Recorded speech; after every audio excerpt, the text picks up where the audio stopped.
Good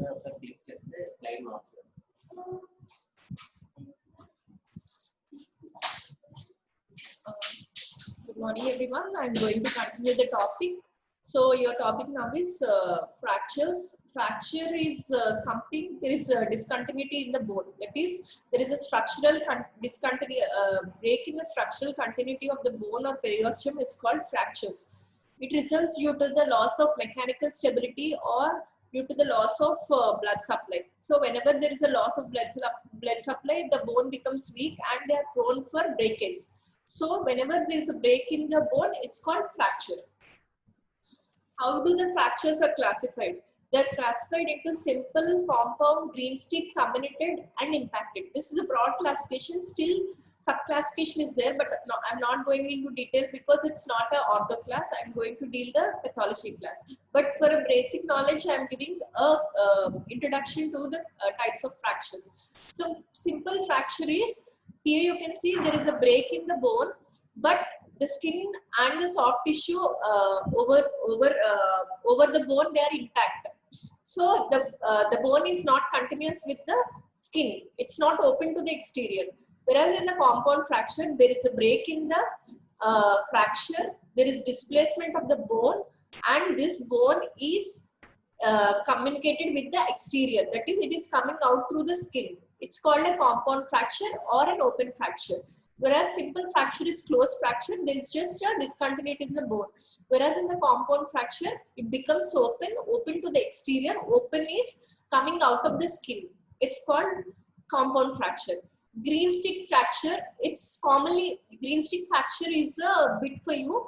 It's commonly seen in children. It is a break in the continuity, but this break is only partial. Here you can see only partial breakage is there. Only partial breakage is there. There is no continuity over the entire length of the entire width of the bone. So only partial breakage in the bone. It's called green stick fracture. And comminuted fracture, you have to remember the terminology because it's very important in the future. That is the fourth year also. It's very important. Ortho is a topic for you. And comminuted fracture is one which is, there is a multiple fragments are seen, multiple fragments, that is multiple fractures are seen resulting in the fragmentation of the bone. Impacted fracture is, there is a breakage in the fracture, but there is no displacement of the fracture. Then it's called impacted. It's just like a simple fracture. There is no displacement of the bone, just a fracture, just a break, and there is no displacement. Then it's called an impacted fracture. Comminuted is multiple fractures with multiple fragments of bone are seen. And fracture healing, once it came as an essay, it can come as a short or an essay anytime. So this is very important topic. So what do you say first is, how do you define a fracture? A break in the continuity of the bone, it's called as fracture. You have to describe the types of fractures. You have to draw the diagrams if necessary, if it comes as an essay. Next is stages of fracture healing. In this, there are, it's same like the wound healing, stages of wound healing, same as the same here. In that soft tissue is formed, here the bone is formed. This is the difference. So coming to the stages of fracture healing, there are 5 stages. First is, there is a tissue injury and there is hematoma formation. There is inflammation and cellular proliferation. Third stage is stage of callus formation. Fourth stage is stage of consolidation. Fifth stage is stage of remodeling. So first stage is tissue destruction and hematoma formation. Whenever there is an injury, you know, the blood vessels surrounding the injured area, they are torn off and the blood comes out of the blood vessels and a clot is formed. So this blood which is collected in the injured area, it forms a clot and this is called a hematoma. And because of the hematoma which is formed, this area becomes swollen, painful and inflamed. Clinically, if you see after a fracture, what happens? The area surrounding the fractured area or the injury area, it becomes colored. It becomes a bit red or black. It becomes swollen, and if you touch it, it is painful because all the inflammatory sites, you know, all the inflammatory sites, Ruber, Calor, Dollar, all these come into action. whenever there is an injury. So there is an injury, there is, for example, somebody fell off from steps. So there is an injury to the injuries to the leg. So in this area, what happens? The blood vessels surrounding this area, they are torn off, and there is collection of the blood, and this forms the hematoma. So first step is hematoma formation is the first step involving the injury. So first is hematoma formation, and this hematoma which is formed, this attracts this seals of the injured area. So this creates there is a breakage in the area. This breakage is sealed off by the hematoma which is formed, and this hematoma which is formed, this acts as a mesh, and it attracts all the inflammatory cells surrounding to that area. So it has the power to attract the inflammatory cells. So after the hematoma, the inflammation starts, all the inflammatory cells come into the action, and these inflammatory cells, they liberate. Firstly, the neutrophils are the one which come into action. Later, they are replaced by the macrophages and the lymphocytes. Macrophages, they clear all the debris surrounding the injured area, and they secrete number of growth factors like TGF beta, PDGF, and all these FGF. All these growth factors are released by the macrophages and the inflammatory cells which are present. And here the mesenchymal stem cells which are present here, they come into action, and they proliferate and differentiate into the concerned cells, into the cells which are required. So firstly, the inflammatory cells come into action. The inflammatory cells clear all the debris that is present there, and the inflammatory cells, they secrete all the growth factors. Whichever you know growth factors, you can write all those growth factors. And under the influence of the growth factors, there is new blood vessel formation, that is VEGF, all those are also released, and so there is angiogenesis and new blood vessel formation. And mesenchymal stem cells are the one which come into action. They proliferate and they differentiate into the cartilage. Mesenchymal stem cells give rise to cartilage cells. So the mesenchymal stem cells which are formed, they form the cartilage cells. So a fibrocartilaginous callus is formed. Cartilage, so cartilage is formed, and this cartilage after a few days, and this is called the soft callus because it is not so hard as bone. So it is called the soft callus. And the capillaries, there is increased proliferation of the blood vessels. The macrophages are still into action, and these macrophages and all, they clear the debris whichever it is present here. So the process of new blood vessel formation, callus formation, and phagocytic clearing, all these are in continuous process during all the entire process of the fracture healing. And next is stage of consolidation. This fibrocartilage which is formed by the mesenchymal stem cells, this has to be converted into a bony callus. So here what happens? There is enchondral ossification which occurs. That is, the cartilage is turned into bone, and this is called enchondral ossification. So enchondral ossification occurs in the fibrocartilage, and it's turned into bony callus. So a hard callus is formed. And this happens after 3 to 4 weeks after injury, and continues till 2 to 3 months of injury. So that's why we tell the patients to at least take 6 weeks to 8 weeks of rest after a fracture has happened, because for the complete healing, at least to moderate healing, there should be minimum of 6 weeks rest. So up to 3 to 4 weeks of injury, there is still hard callus is going on forming. So it completes by 6 weeks of injury. And consolidation, after consolidation, remodeling starts by some 5th week or 6th week. It continues lifelong.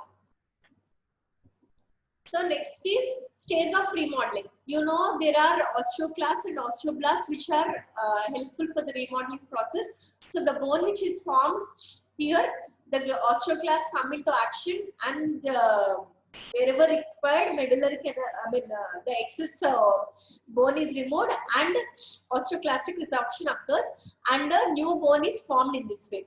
So what are the 5 stages?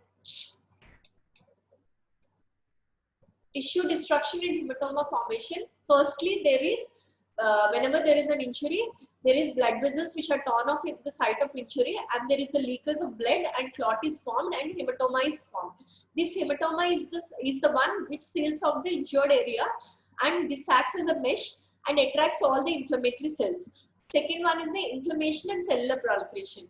All the inflammatory cells come into action. Firstly, the neutrophils come into action. After the third day, the macrophages and lymphocytes come into action. Macrophages clear all the cellular debris which is present there, and next, inflammatory cells produce all the growth factors required for the bone formation. That is transforming growth factor. All these FGF, all these are formed by the growth factors, and VEGF helps in the proliferation of new blood vessel proliferation. And next one is the there is mesenchymal stem cells which are present at the site of injury. They differentiate and form the cartilage. And next one is the stage of callus formation. In this, the mesenchymal stem cells which are proliferated, they give rise to the cartilage, and this forms the fibrocartilage. And this is very soft in soft in consistency, not as hard as bone. It's called soft callus. And next one, this takes around 2 to 3 weeks of time. And in this process also, the macrophages macrophages clear all the debris, and the proliferation of blood vessels occur. Next one is the stage of consolidation. In the stage of consolidation, there is hard callus formation. The fibrocartilage undergoes epithelial ossification, and a hard bone is formed. This takes around 3 to 4 weeks of time. And next one is the stage of remodeling. Whenever there is excess bone which is laid down, osteoclastic resorption occurs, and the proper bone is formed. So these are the 5 stages. These are the 5 subheadings you have to remember, and you have to put up in the exam when it comes to an essay or a short answer. This completes your stages of fracture healing. Next one is, what are the complications of fracture healing? Malunion, delayed union, and non-union are the various complications of fracture healing. And next one is next topic is bone tumors. When we classify bone tumors, firstly, they are there are broadly classified into bone forming tumors, cartilage forming tumors, and the marrow tumors. In the bone forming tumors, again they are divided into benign and malignant. Osteoma, osteoid osteoma, and osteoblastoma are the benign bone forming tumors, whereas malignant counterpart of bone forming tumors is osteosarcoma. In the cartilage forming tumors, it's again divided into benign and malignant. Benign chondroma, osteochondroma, chondroblastoma, chondromyxoid fibroma are the various benign cartilage forming tumors, and malignant counterpart is chondrosarcoma. And coming to the marrow tumors, most common marrow tumors are myeloma and lymphoma. And other than these, there are some miscellaneous tumors like Ewing sarcoma, primitive neuroectodermal tumors, etc. And for your information, you should also know about Giant cell tumor and aneurysmal bone cyst, because these are common tumors which occur, and they are, you have to know them. And as an MBBS student, you should know the aneurysmal bone cyst and the Giant cell tumor. So this is the broader classification. I am going into the detail of bone tumors.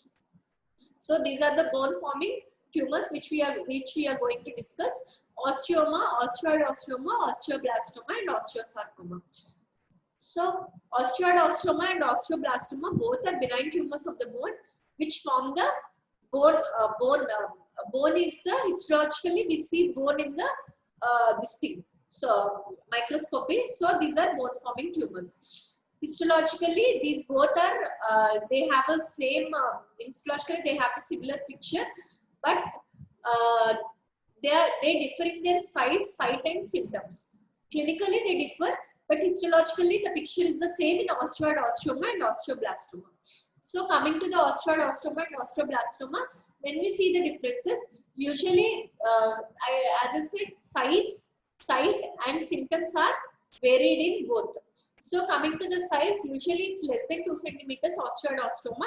Osteoblastoma size is greater than 2 centimeters. Osteoid osteoma is seen in teens and 20s, whereas osteoblastoma is seen in 3rd and 4th decade of age. Osteoblastoma typically affects appendicular skeleton, whereas osteoblastoma involves the spine.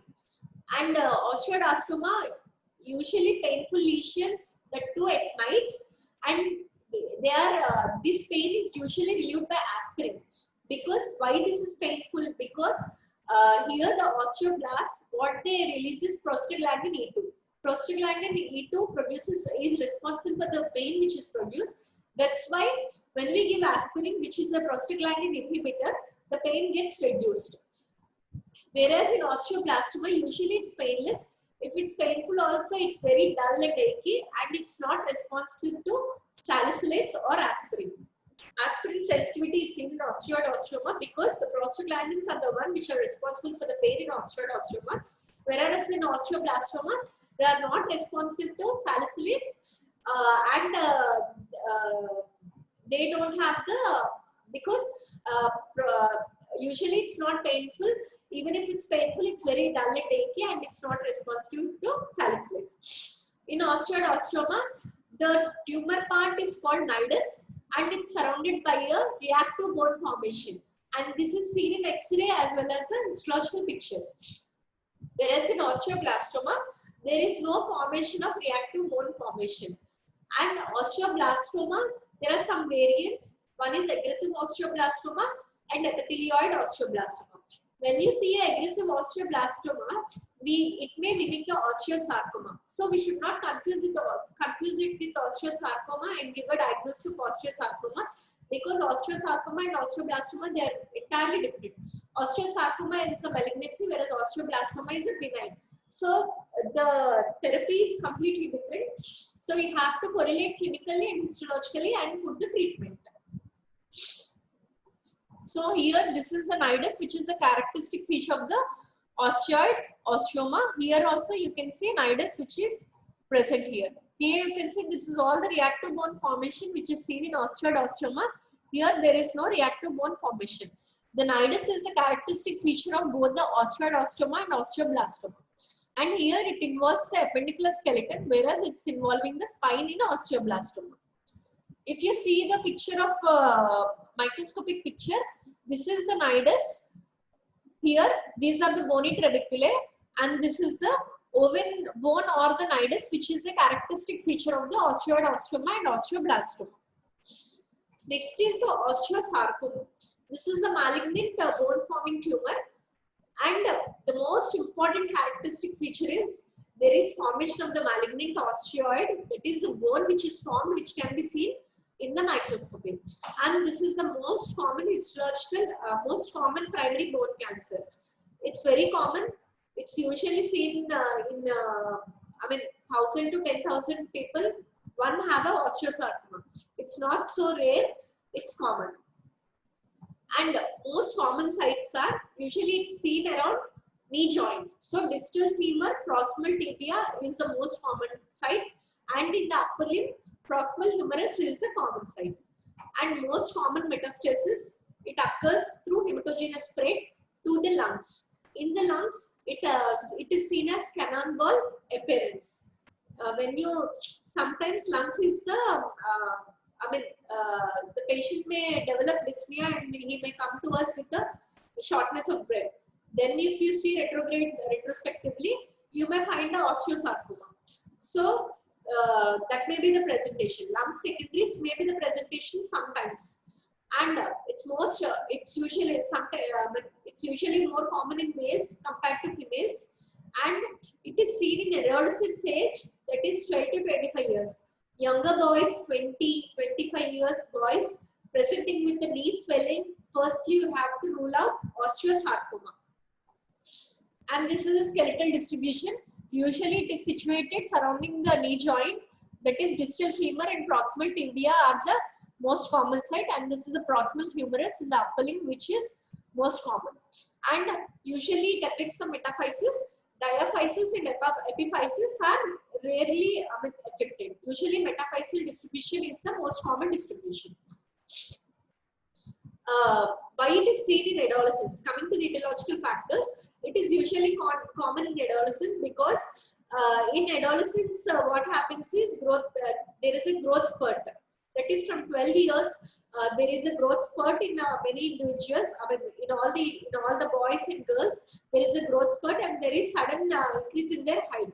Whenever there is an increase in the growth spurt, whenever there is something proliferating much, what happens? Sometimes they may acquire a mutation, and this mutation can be transformed into a malignancy. So whenever there is a proliferating somewhere, if you see a gut, there is continuous proliferation.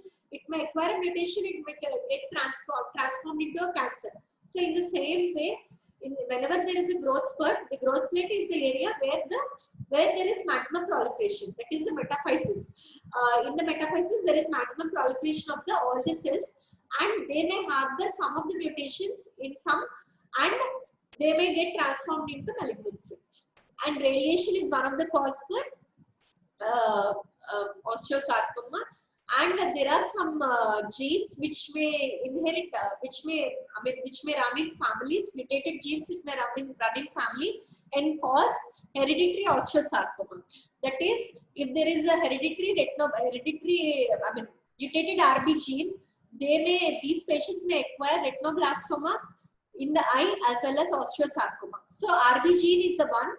RB gene is a tumor suppressor gene. Whenever this gene gets mutated, what happens? It's a tumor suppressor gene. Usually it should stop proliferation, but it gets inactivated whenever it gets mutated, and due to the inactivation, there is no control over the cell cycle, and there is continuous proliferation. So retinoblastoma gene, whenever there is RB gene mutation, it can cause retinoblastoma in the eye as well as osteosarcoma in the knee. And P53 gene mutation, Lee-Frommeni syndrome and Rothman-Thompson syndrome are also two important syndromes which are associated with the hereditary osteosarcomas. And next one is secondary osteosarcoma. Primary osteosarcoma are the conventional or the classic osteosarcoma. These are most common, usually seen in adolescent age group. And these are again divided into various histological variants. That is low-grade intramedullary osteosarcoma, perosteal osteosarcoma, periosteal osteosarcoma, high-grade surface osteosarcoma, telangiectatic osteosarcoma, small cell osteosarcoma. Why I am telling in detail osteosarcoma is an essay for you. So it may come as an essay. For example, a 15-year-old boy presented with pain and swelling over the knee, and what can be the diagnosis? What can be the various variants of the condition? What can be the etiological factors? What is the histological? What is the microscopy and microscopic picture? This can be the question for you for the osteosarcoma.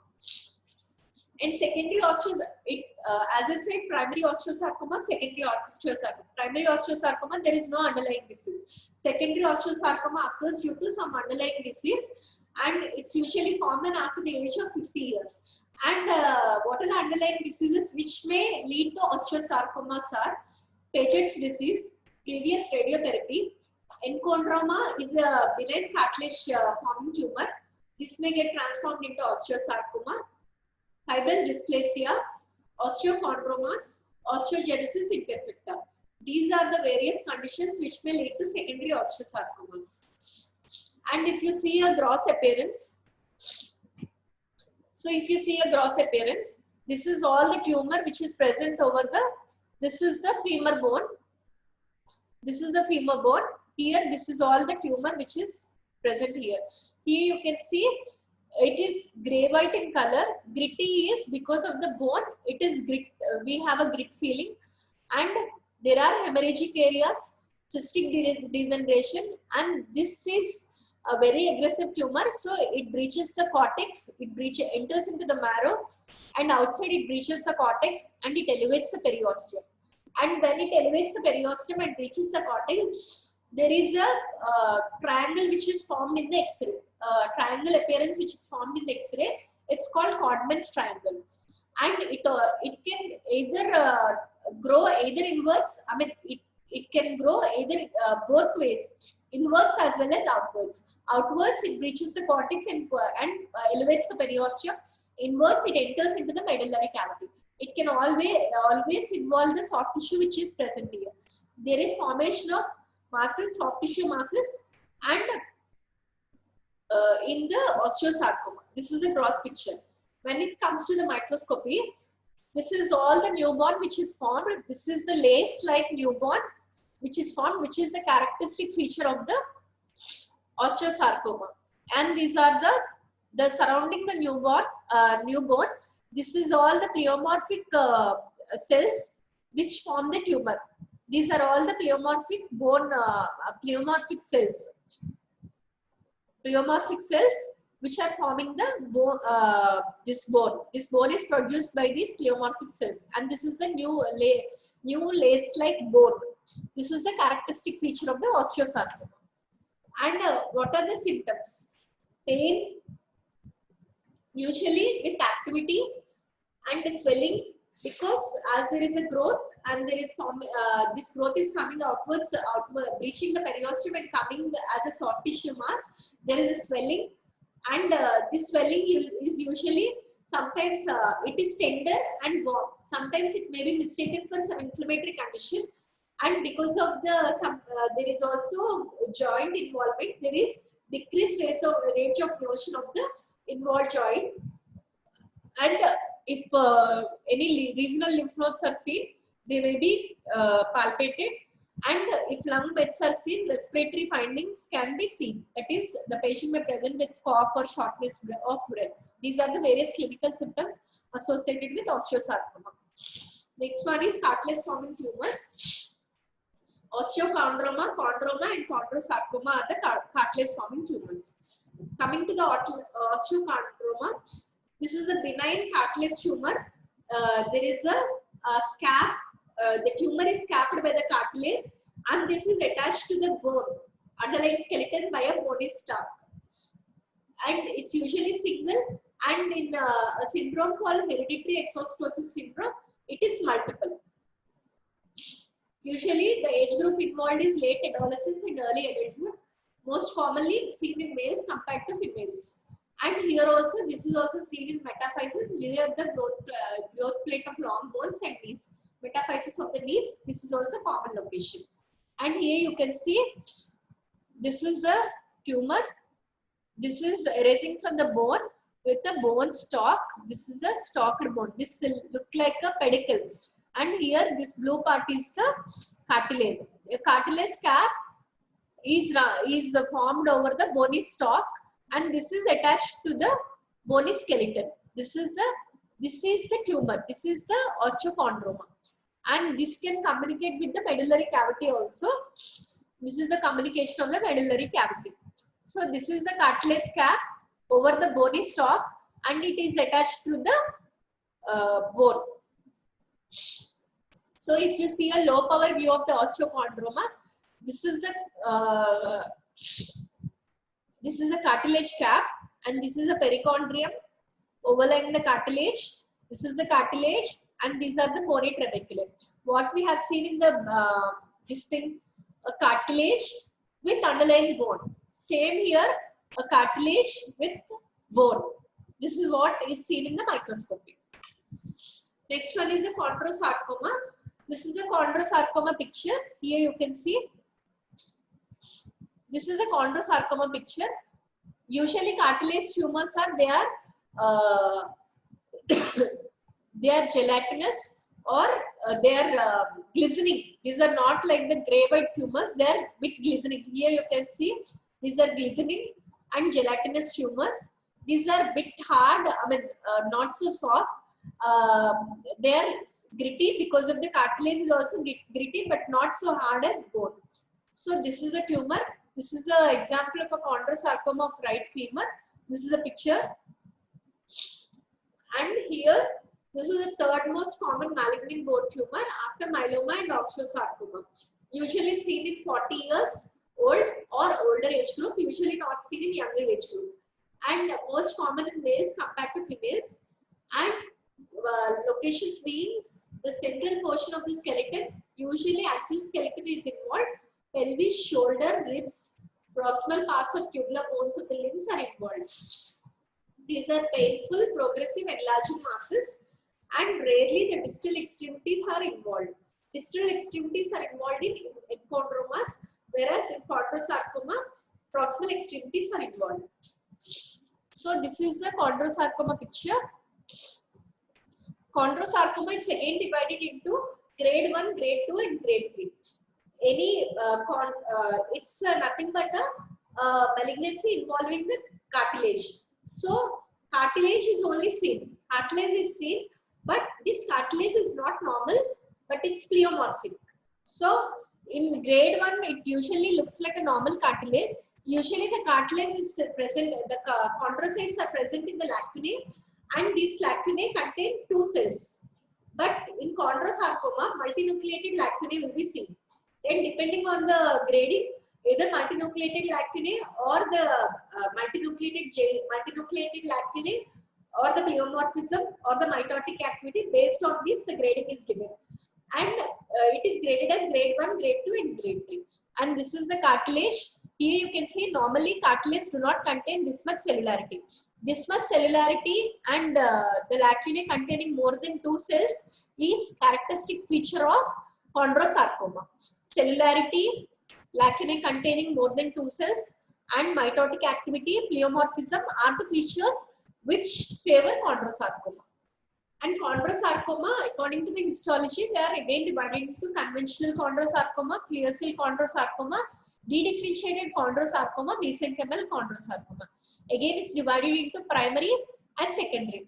Primary is as such, due to some genetic mutation, chondrosarcoma has occurred. Secondary is there is some cartilage, benign cartilage forming tumor like enchondroma. It may lead to chondrosarcoma. Same as the osteosarcoma, there is underlying disease leading to chondrosarcoma. Then it's called secondary chondrosarcoma. And next one is, this is the enchondroma. It is benign tumor composed of benign hyaline cartilage. This is a benign tumor. It is the most common intraosseous cartilage tumor. This is the most common tumor affecting 20 to 50 years of age, usually solitary. Usually short tubular bones of hands and feet are involved. So bones and feet are involved here, and the fingers and toes of the hands and feet are involved. And usually single, but if it's associated with some syndromes like Olio disease and Maffucci syndrome, multiple enchondromas are seen. In Maffucci syndrome, multiple enchondromas associated with soft tissue hemangioma, it is a characteristic feature. And these enchondromas in these syndromes, they may have the propensity to transform into malignant transformation. So here I said, these are the fingers of the hands and the toes of the feet are involved. Here you can see these are the swellings. These are the painful swellings which are characteristic feature of enchondromas. And coming to the morphology, usually less than 3 centimeters, they are seen as nodular grey blue translucent masses. Same as chondrosarcoma, they are seen as translucent cartilage masses, but the size of the mass is less, and these are well circumscribed, composed of hyaline matrix and benign chondrocytes within the lacunae. Occasionally, there may be ossification and calcification. This is the enchondroma. This is the nodular mass. Here you can see the translucent or the glistening area. Next one is the giant cell tumor. Giant cell tumor you should know because this is the most common tumor. Actually, giant cell tumor of soft tissue is most common compared to bone. But this giant cell tumor you should know, as it's a slide for you. Microscopic slide is there in your practical.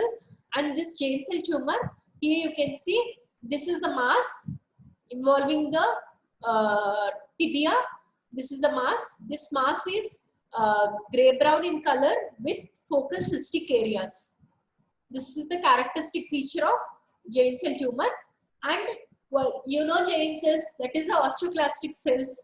And these the giant cells resembling osteoclastic cells, osteoclastic giant cells containing 20 to 100 nuclei. These are, if you count them, in some cells you may find even 100 cells. These are the characteristic feature of the giant cells. So osteoclastic giant cells are the characteristic feature of the giant cells, but this is not the neoplastic component.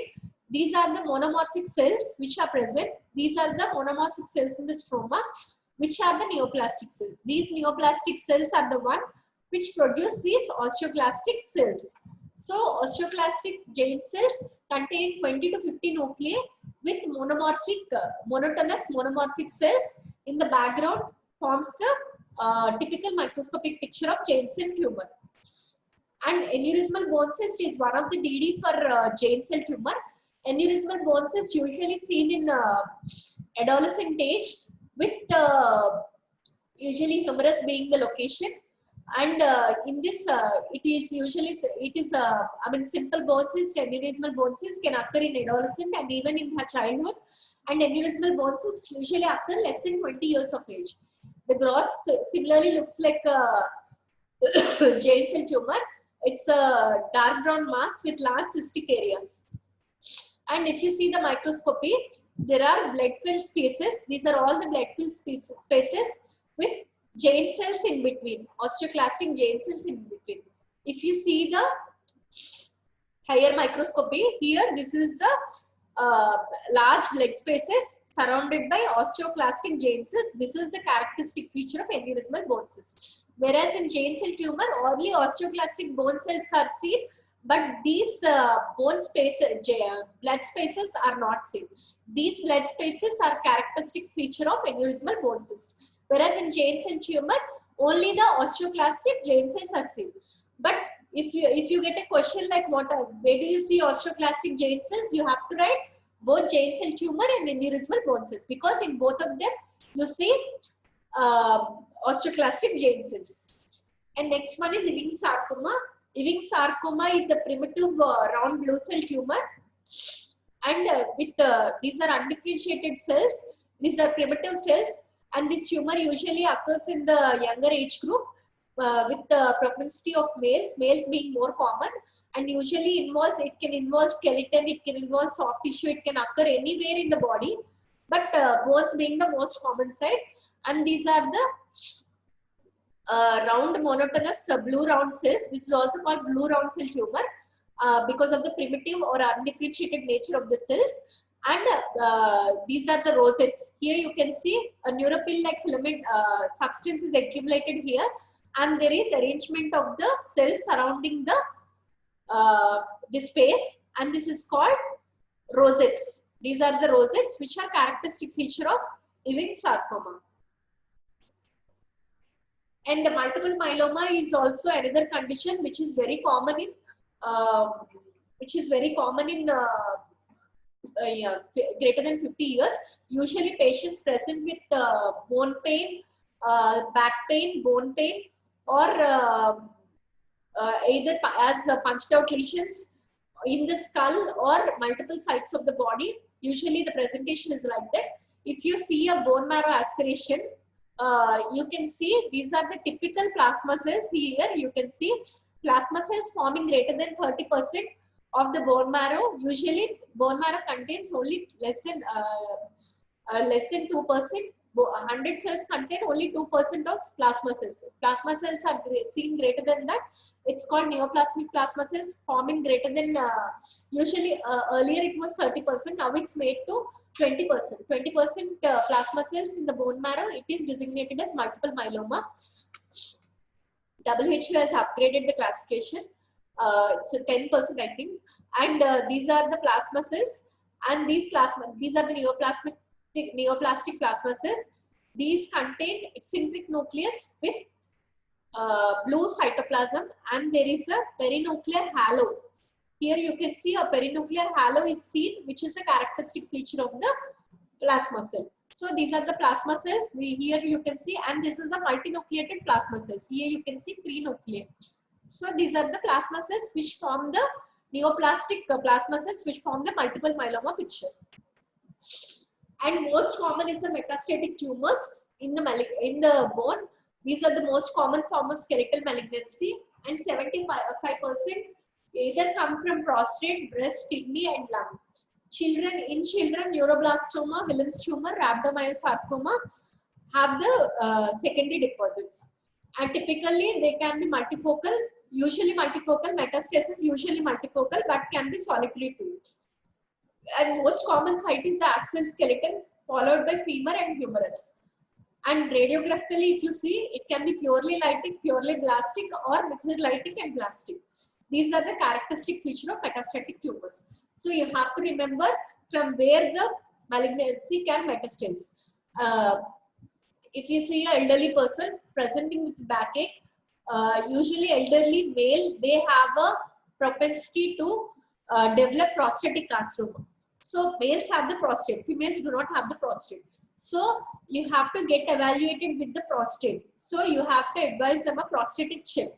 And if a elderly female is getting back pain or somewhere in the somewhere bone pain, you have to check for breast malignancy. In the elderly female, breast malignancy is common. And thyroid, follicular neoplasms of thyroid also report as multiple metastatic lesions in the long bones. So these are the tumors which you have to rule out. Whenever they come with a back pain, don't give a diclofenac or don't treat them like that.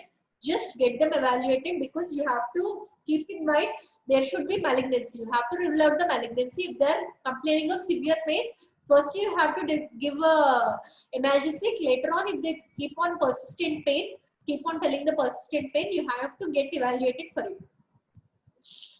So this completes my topic. Thank you.